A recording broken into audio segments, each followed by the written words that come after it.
어제 MBC 뉴스데스크 보도가 나왔어요. 그리고 토론회 직후에 의원님 뭐 해명을 요구하는 기자들이 막 이러저러한 질문을 많이 던졌었던 것 같은데요. 그 언론은 그 아들의 취업 청탁 의혹 이렇게 쓰고 있는데 관련해서 여러 의원들은 이것은 채용 청탁이 아니라 취업 불이익에 대한 항의였다. 이제 이런 글들이 이어지고 있습니다. 일단 어제 나왔던 MBC 보도와 관련해서 어떤 입장이신지 먼저 말씀을 좀 부탁드리겠습니다. 일단 이게 좀 10년 정도에 걸쳐서 네. 잊을만 하면 한 번씩 나오는 얘기들입니다. 그러니까 그 잊을만 하다는 게 뭐냐면 제가 국정원장으로 간다는 뭐 과분합니다만 그런 설이 유포되거나 그런 소문이 유포되거나 국정원장 또는, 간다 뭐 이런 설 또는 국정원에 뭐를 한다 정보위원회 간사가 된다 뭐 또 그런 것들 또는 뭐 이번에도 마찬가지입니다. 원내대표가 된다 이런 그 사무부총장 때도 마찬가지였습니다. 수석 사무부총장 될 때 사무총장이 된다 뭐 수석부총장이 된다 이런 소문들이 돌 때마다 이런 건들이 터집니다.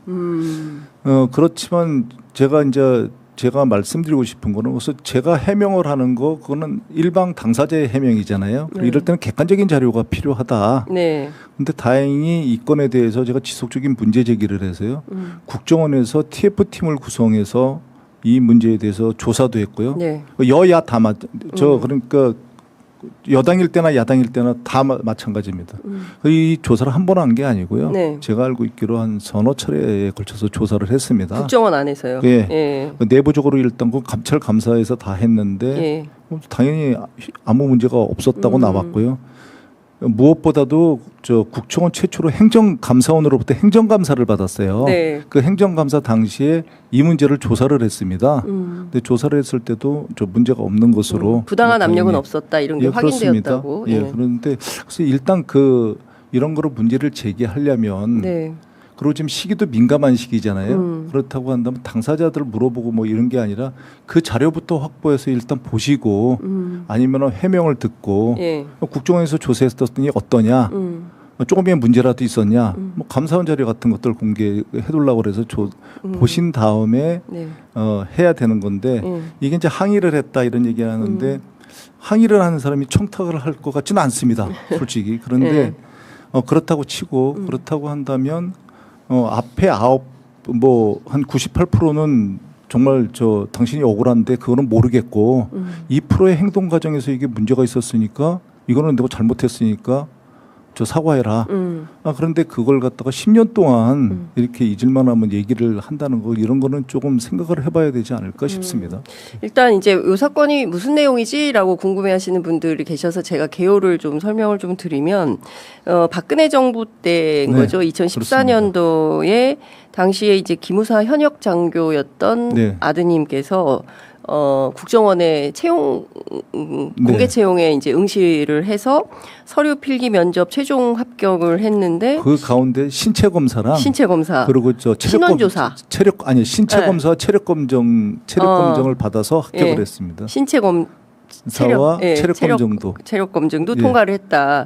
근데 신원 조사에서 탈락을 한 거예요. 그렇습니다. 아버지가 국정원 인사처장 출신인데 그래서 이거 신연자제 아니냐라는 비판도 있었다라고 박선원 의원께서 전직 국정원 기조실장 출신이시죠. 이제 이런 얘기를 했는데, 근데 그 이후에 어제 MBC 보도는 2016년 사모님께서 국정원 기조실장 이현승 실장에게 전화를 해서 근데 맥락은 좀 항의하는 거였어요. 어떤 청원하거나 부탁하는 것은 아니었고 이제 그 녹음 파일이 나온 것 자체가 이게 채용 청탁이다. 이제 언론에서는 이제 그렇게 쓰고 있는 건데 사실 그거가 그런 걸 말씀드리려면 그래서 이제 좀 이렇게 객관적으로 좀 물어봤으면 알아봤으면 하는 내용이요.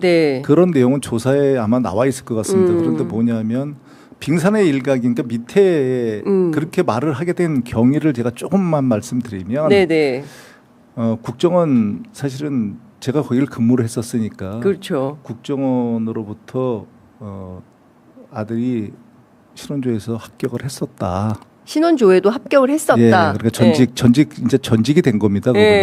감찰실이 이제 신원조사를 담당하거든요. 감찰실에 있었던 간부가 아들이 합격을 했었는데 당신이 들어오면 여러 가지 문제가 있고 당신 아들이 들어오면 뭐 여러 가지 문제가 있고 뭐 그 문제에 대해서는 얘기하지 않겠습니다. 저는 뭐 반대하는 세력이겠죠. 누군지 압니다. 이렇게 하는 사람이 누군지 아세요? 예. 그런데 그래서 그걸 갖다가 자기네들이 작당을 해가지고 번복을 했습니다. 번복을 했어요? 번복을 해서 탈락을 시켰습니다. 그런데 물론 그때는 지휘부는 몰랐죠. 이거 상당히 의도가 있는 건데. 그렇습니다. 범죄 행위죠. 그렇죠. 그런데 그런 게 있었다니까 이제 그걸 듣고 경로하지 않을 부모는 저는 없을 거라고 생각을 해요. 그런데 그거를 그 당시에 2016년 17년 당시에 지휘부는 인지를 했어요. 조사를 하니까요. 알아보고 내사를 했으니까. 그런데 이게 그럼 국정원 채용 비리 문제로 이제 이게 확대가 되는 겁니다. 그렇기 때문에 이걸 갖다가 이제 수습을 한 거죠. 수습을 하려고 노력을 했는데 제가 그래서 주장을 하는 겁니다. 제가 문제가 있다고 생각한다면 객관적으로 하자. 뭐냐면 다행히 객관적인 자료가 남아 있습니다. 뭐냐면 신원조회가 2번이 있었습니다. 그러니까 한 번은 탈락을 했죠. 두 번째는 합격을 했습니다. 그럼 탈락한 사유가 있습니다. 지금 자료. 탈락한 사유가 있었고 합격할 때는 탈락한 사유가 해소가 됐으니까 합격이 됐겠죠.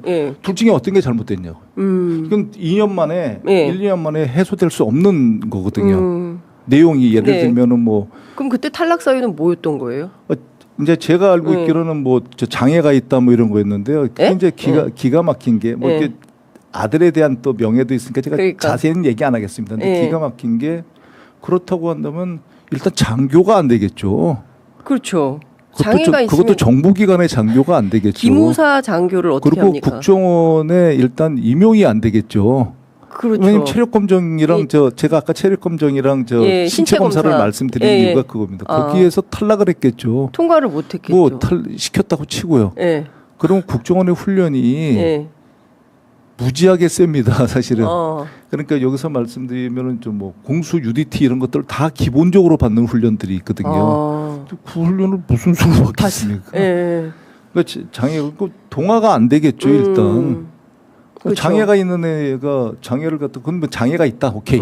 장애가 있다 치고요. 그럼 장애가 있다는 걸 판정을 누가 하는 겁니까? 의사가 해야 됩니다. 그렇습니다. 당연합니다. 의사가 해야 되는 거죠. 그런데 의사가 안 했다. 그럼 이거 문제가 있는 거 아닙니까? 그렇습니다.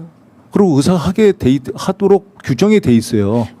그런데 의사가 하지 않았다. 그럼 그거 자체로 문제가 있는 거 아닙니까? 그 자체로 의도가 있는 거고. 저는 그 내용을 갖다가 사실 여부를 밝혀달라고 그랬던 겁니다. 그랬더니 얘기하더라고요. 너 그거 어떻게 알았냐? 너 그거 아는 게 문제가 아니야? 그런데 저 전직 직원한테 들었다. 그래서 전직 직원한테 들은 거 자체가 잘못이라면 잘못 인정하겠다. 그런데 그러면 이거는 밝혀라. 그 얘기를 제가 10년 동안 하고 있는 거거든요. 근데 자꾸 본질을 외면하고 자꾸 딴 데로 가는 겁니다. 근데 그거 알겠다. 뭐 불법이 있었고 그래가지고 분노했겠다. 근데 왜 화를 내냐? 기주실장한테 전화해서. 근데 제가 보면 그 화낸 거라고 저는 생각 안 들거든요.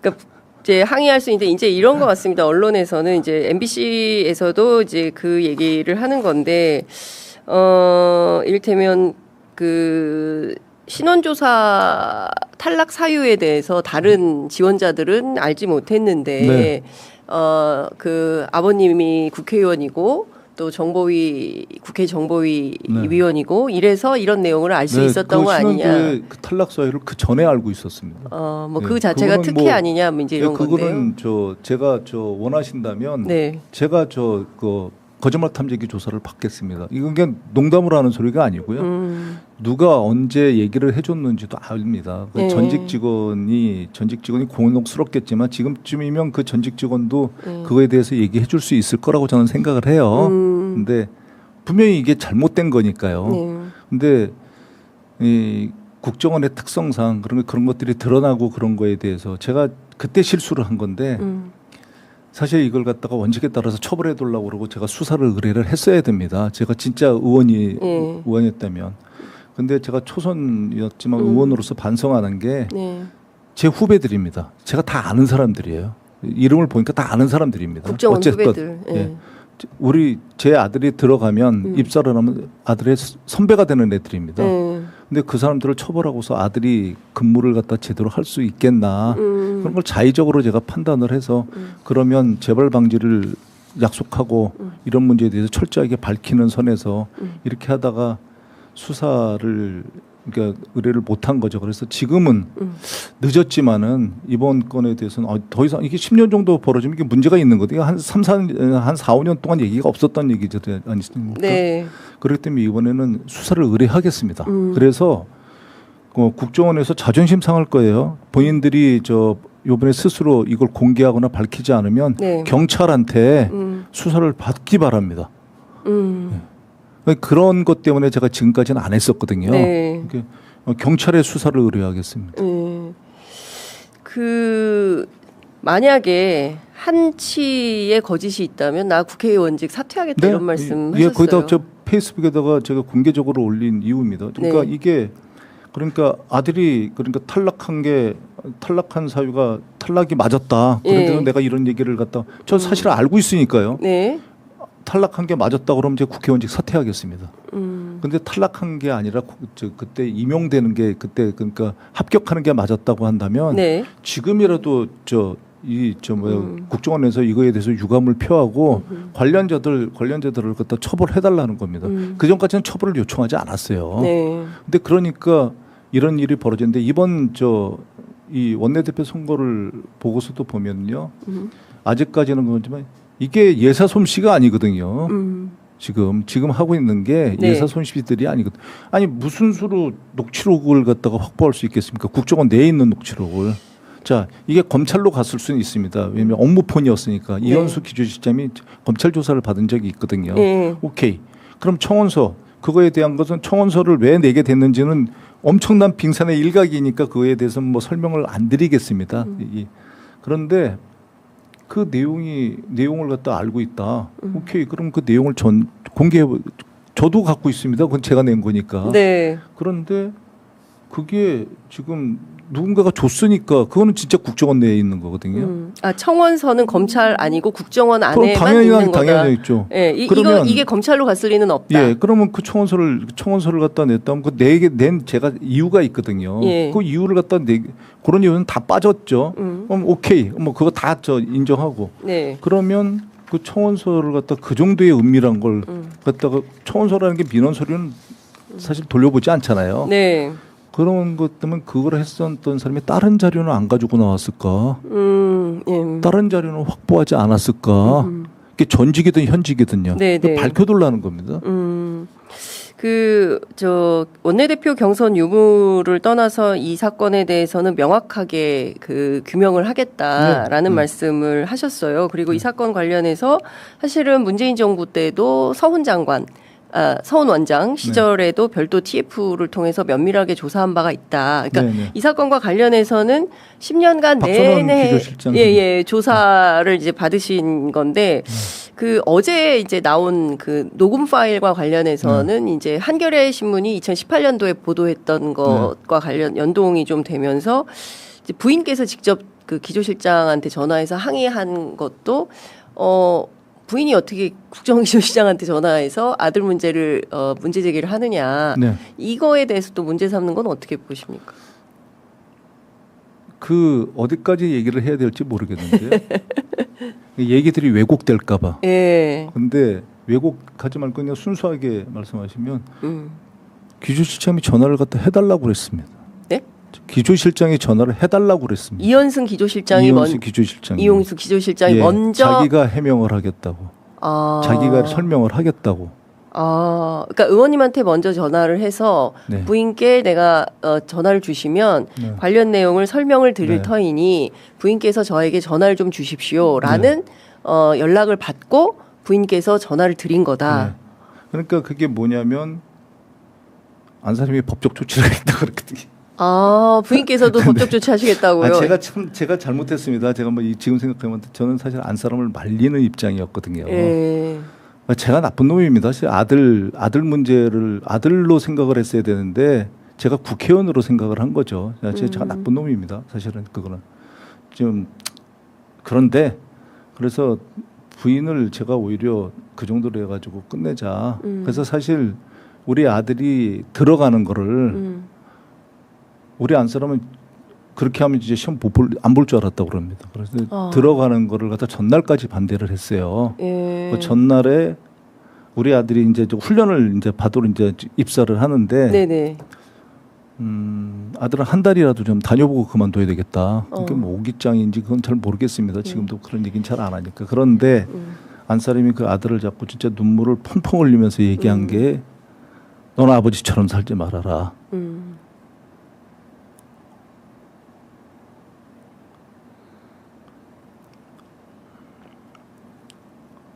그 얘기를 하더라고요. 그래서 참, 그 청혼의 꿈을 안고 그래도 아들이 들어가는데 네. 예, 그만해라. 네, 그렇게 얘기를 한 적이 있습니다. 그런데 저는 사실 그렇게 하면 이런 일들이 수습될 줄 알았는데, 네. 그리고 그냥 우리가 봉합하면 이렇게 그냥 덮어놓으면 끝날 줄 알았는데 그런 일들이 이렇게까지 사실 지금 보면 저나 우리 안 사람이 고통을 받는 게 아니고요. 말도 못하고 우리 이 과정에서 제 아들은 완전히 인권이 지금 유린되고 있거든요. 그렇죠. 회사 다녀야 되는데 회사 동료들이 그 자료를 보고 또 대부분 잘 모르죠. 모르면 걔가 그런 게 있었어 저런 게 있었어 뭐 이러면서 또 입방아에 오르내리는 거잖아요. 10년 동안. 네. 이번에는 우리 아들이 경로를 해가지고 저 경로에서 자기 회사에 사표를 내고 네. 자기가 이거 다 고발하겠다고 그러더라고요. 직원들 상대로 제가 회사를 다닐 수는 없으니까 내게 사표를 내고 자기가 수사를 해. 아버지가 안 하면 내가 하겠다. 그렇게 아이고. 얘기를 하던데 그러니까 그런 문제에 대해서 특히 가족 문제에 대해서 전 뭐 할 수 있다고 생각을 해요. 그런데 제발 좀 그 경위 같은 걸 그러니까 언론이지 않습니까? 더군다나 네. 메이저 언론들인데 네. 그렇게 보도를 하려면 사실관계는 정확하게 좀 알아보고 하셔라. 그리고 그게 그렇게 이르게 된 경위들도 있잖아요. 네. 이게 어떻게 피해자가 분명히 피해자는 특정됐는데 가해자의 그 잘못은 온데간데없고 피해자에게만 계속 나오는 거거든요. 그 제가 정치인이 아니었으면 네. 우리 아들이 그렇게 고통을 받았을까? 물론 정치인의 숙명이긴 합니다만, 그저 뭐 여기서 외람되는 대통령님이 조금 이해되더라고요. 예. 얼마나 고통을 받으셨을까. 그러니까요. 뭐 그 교습소에서 아이들 가르쳤는데 그 학원의 문제 때문에 아들이 잘리고 아르바이트 하는데도 그랬다라는 얘기가 직업을 있는데. 직업을 갖지 말아야 되느냐 하는 얘기를 하고 싶다니까요. 네. 근데 이런 것 같습니다. 그러니까 지금 계속 제기되는 이슈와 관련해서는 사실은 의원님께서도 국정원에 계실 때 네. 불이익이 있어서 나올 수밖에 없었던 네, 거였잖아요. 그 불이익을 준 애들이 예, 지금까지 이러고 준 직원들이 그때 당시 그걸 주도한 애들입니다. 예, 그 팀이 그 팀이 그때 이제 저보다 하급 직원이었으니까 예. 제가 이제 몇 년 동안 없으면서 이제 상급 직원들이 됐죠 다. 예, 예. 그 부서를 이제 부서장서부터 그렇죠. 시작해서 뭐 이제 간부들이 돼 있는 상태인데 예. 아들이 들어오면은 그건 언젠가 알게 되는 상황이잖아요. 국정원 내에 근무를 하게 되니까 네네. 그런 거에 대해서 자신들에 대한 것을 언젠가는 알게 되거든요. 그게 10년이 지났던 20년이 지나던 그 내용을 아주 자세하게 알고 있습니다. 제가 네.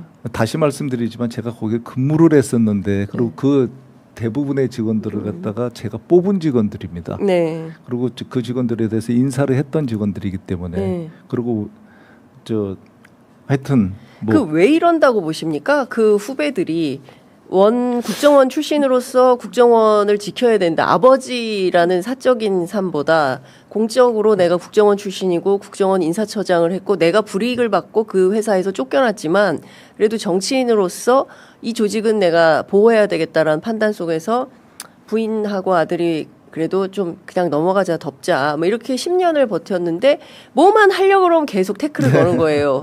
그 팀이. 왜냐하면 그 팀은 지금 아직도 국정원에 있으니까.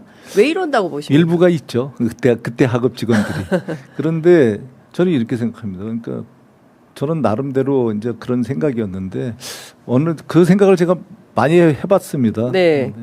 이런 것 같습니다. 그러니까 남의 죽거나 남의 극악한 고통보다 혹시 내 손에 손톱에 가시가 들어오면 어떡하지? 이거 아픈데 이걸 못 견뎌야 하는 겁니다. 그러니까 저는 그렇게밖에 해석이 안 되더라고요. 이게 지금쯤이면은 사실은 그런 문제가 있었다 하더라도 다 그냥 이제 그냥 지나가는 네. 일들이거든요. 근데 그런 일들에 대해서 언론에 보도될 정도로 자극적인 그런 걸 갖다가 이렇게 만들 수 있는 능력을 가진 사람들 그렇게 많지 않거든요. 어제 보도에도 네. 대마가 나왔어요. 네. 이게 굉장히 그러니까 굉장히 자극적이잖아요. 예. 참고적으로 말씀드리면 그거 뭐 제가 그거는 말씀하셨으니까 네. 여기서 말씀을 드리면 그 참고적으로 저희 아들은 담배도 안 핍니다. 그 대마라는 해서 대마초를 갖다가 피웠다는 게 아니고요. 네. 대마를 흡연했다는 게 아니고 네. 예를 들면은 애들 그렇게 하면 뭐 하면은 술집 같은 데서 한 모금 뭐 이게 뭐야 이래가지고 네. 뭐 이렇게 하는 거 있지만 담배 네. 한 모금 이게 네. 뭐야 이런 상황이었을지언정 네. 그 담배를 핀 적이 없습니다. 그러니까 네. 대마를 한 대를 다 핀 적이 없다고요. 예. 예. 그걸 갖다가 야 얘는 뽕쟁이다 예를 들어 얘는 대마를 피웠다. 예. 예를 들어 제가 기자님께 여쭤보면 이렇게 다가 술을 갖다 했다가 예. 이게 커피인 줄 알고 마셨는데 이게 술이 들어서 이게 뭐야? 예, 그럴 수 있죠. 야 이게 술이야? 네, 이거 술 예. 마셨네. 예. 알코올 중독자네. 이렇게 얘기하는 거랑 똑같은 거거든요. 그러니까 예를 들어 한 잔을 다 마셨다. 그건 엄청난 음해죠. 알고도 이거 맛있네. 그리고 다 예. 마셨다고 예. 문제 되는 거죠. 그럼 문제 되는데 예. 예를 들어 그게 아니고 이건 나 안 마실래. 그래 안 마셨다. 그러면은 그런 모르고 한 모금을 마셨다. 이렇게 될지언정. 네. 그 한 모금은 했네. 예. 한 모금 했는데 나쁜 놈이네. 예. 이렇게 돼서는 안 되는 거지 않습니까? 그렇죠. 더군다나 그게 했는지 안 했는지도 불특정. 그러니까 모호한 상황을 갖다가 했을 것이다. 네. 뭐 했을 것이다. 대마를 왜냐면 해외 연수를 가면 네. 어울리고 그러다가 이렇게 뭐 그런 것도 하고 뭐 이렇게 할 때 그런 경험들을 갖다가 의외로 하거든요. 네. 그래서 국정원에 신원조회를 하다 보면 이제 신원조회가 얼마나 무섭습니까? 예, 그렇죠. 애들이 얘기를 안 했는데도 다 해요. 예. 뭐 어디에도 갔었다. 뭐 안 해도 되는 얘기까지 예, 다 한다는 거죠. 어디에도 갔었다. 막 예. 이런 얘기들 있잖아요. 그런 네. 것부터 시작해서 네. 다 얘기합니다. 근데 예. 그런 게 그렇게 일회성이면 다 넘어가는 것들이거든요. 예. 그렇지 않습니까? 그걸 그 문제 삼을 리는 예, 없죠. 그게 뭐 예. 그렇게 상습적이거나 뭐 예를 들어 뭐 반복했거나 그렇죠. 뭐 이런 게 아니면 그렇게 하면 사람을 뽑을 수가 없죠. 예. 그런데 그런 걸 만들려면 만들어지는 겁니다. 예를 들면 그러니까 왜곡되려면 왜곡되는 겁니다. 예를 들면 저 사람을 봐서 이 사람이 이상한데 그러면은 그거는 의사한테 데려다가 가야 되는 거거든요. 네. 제가 판단하면 그러니까 비전문가가 판단하면은 비전문가가 그 판단한 내용이 엉뚱한 데로 갈 수 있잖아요. 네. 그렇기 때문에 신원조사 같은 걸 갖다 하는 건데 그런 데에서 불법이 있었다. 근데 그게 저도 제가 인사를만 안 했어도 네. 그냥 밀어붙였을 것 같은데 너무 잘하니까 채용 비리라는 게 됐을 때 국정원의 시스템이 완전히 무너질 수 있습니다. 왜냐하면 국정원이라는 데는 공개되지 않은 비공개 요원들을 모집하는 건데 그 요원들을 더군다나 물색해서 모집하는 경우도 있거든요. 네. 이런데 여기에 채용 비리가 있었다 이러면 이건 뒷감당이 안 되는 일로 갈 수 있거든요. 사실 저도 두려웠습니다. 제가 인사를 했기 때문에. 그런데 그게 제 생각이 잘못했던 거죠. 그래서. 하여튼 지금 뭐 오늘 사실은 원내대표 출사표를 내셨기 때문에 저희가 사실 이상한 데로 흘러가고 있습니다. 얘기가. 원내대표 출마하고 그 얘기를 해야 되는데 또 이게 어제 이제 엄청 큰 사건이 터졌기 때문에 네. 저희가 이제 좀 큰 거라고 생각 안 합니다. 사실은. 왜냐하면 이게 그러니까 제가 뭐 문제가 있다 뭐 이게 된다면 그게 문제가 있다면 사퇴해야죠. 그런데 그런 게 아니고 이 문제는 이건 억울한 게 아니라 정말 아들이 피해자라고 생각하고 저희 부모가 잘못했을 수 있어요. 전화했는데 목소리가 격해졌다든지 네. 제가 하는 과정에서 격해졌다든지 표현에 문제가 있다든지 이런 건 저희 부모들이 잘못했을 수 있지만 이게 이 사건의 정말 당사자의 피해자는 아들이거든요. 근데 아들의 인권은 완전히 무시되고 있다니까. 그래서 이런 얘기가 나오는 게 제가 곤혹스러운 게 그런 것 때문이지. 뭐 아들한테 미안한 거 뭐 이렇게 좀 그렇지만은 이 문제는 돌파해야 된다. 네. 이럴 때 돌파해야 된다. 그렇게 생각을 합니다. 네. 어쨌든 공교롭게 뭐만 도전하시려고 하면 이제 이 문제가 남아서 네. 이제는 좀 작심하고 법률적으로 싸우셔야겠다라고 이제 판단을 하신 것 같고요.